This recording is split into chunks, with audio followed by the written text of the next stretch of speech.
Okay guys, Scouter T here again. I'm going to show you how I would like our tents put in the bags. Now we use what we call stuff sacks. The stuff sack, you just think of normally stuffing, just keep on stuffing and let it go in there however that it goes in. I have changed my mind after doing 8. Well, I've only done 7, but I'm about to do the 8th tent in a bag. I kind of figured this out that it makes things a little simpler.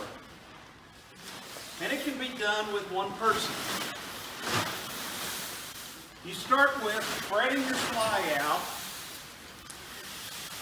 And you want to get the 2 clips for the corners. How do you know you got the 2 clips for the corners? Because you got a guy rope right in between them. So spread it out. Doesn't have to be perfect. Come around. These are your doors. Take those doors and give them a little bit of a toss. You notice all of the ropes are going to the inside. We get down here on this end.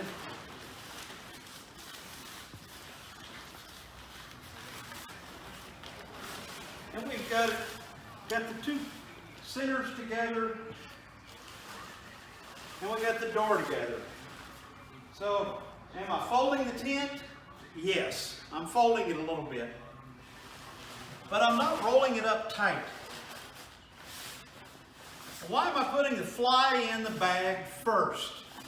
Because that's the last thing you need on a camp out. So, all I'm going to do is just pick up the fly, stuff it in the bag. No sharp, tight folds.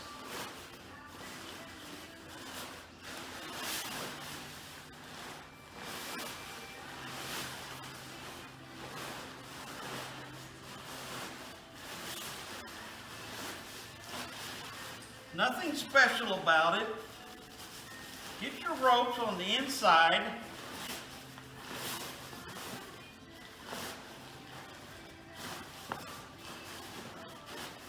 And there we have the fly. Now, next, I like to put the poles in.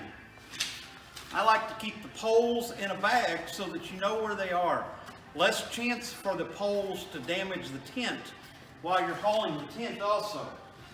Just set the poles right in the middle on top of that fly.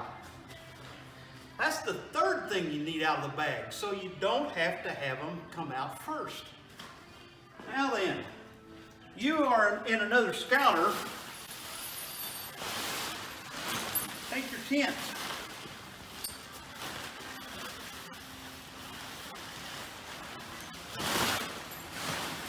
Spread your tent out. You want to get the 2 corners that are the end of the tent, not the 2 corners that have the door.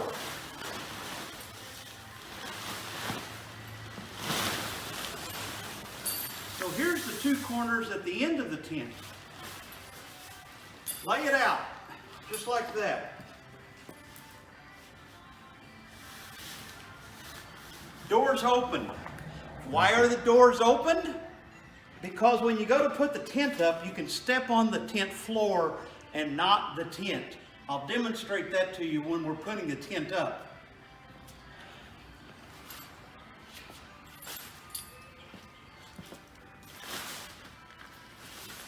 Fold to the center, or fold just corner to corner.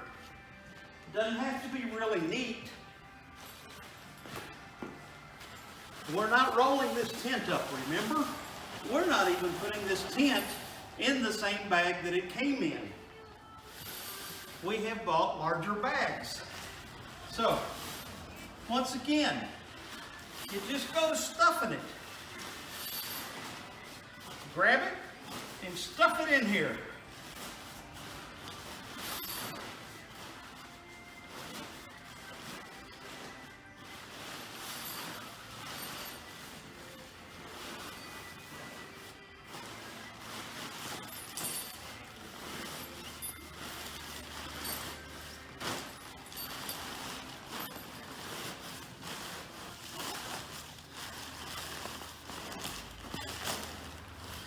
Now you notice that I took all of the heavier material that's on the bottom, and that's what's exposed. The netting and the lighter material on the sides of the tent, they're easier to damage. This way you have a tougher material that is on the outside and less chance of damaging the tent itself. What's next? How about a ground cloth? No magic here either, guys.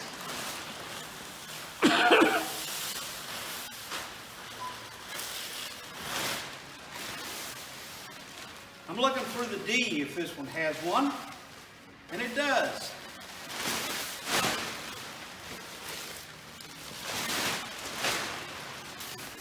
The D tells me that that's the longest side.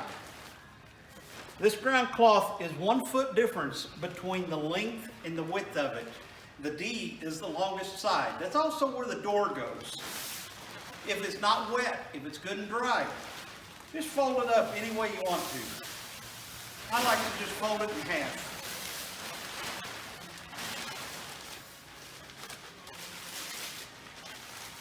And then fold it in half again.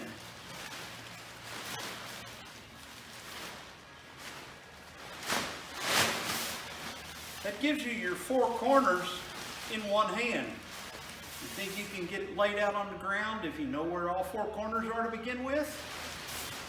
What do you think I'm going to do next? I'm going to stuff it.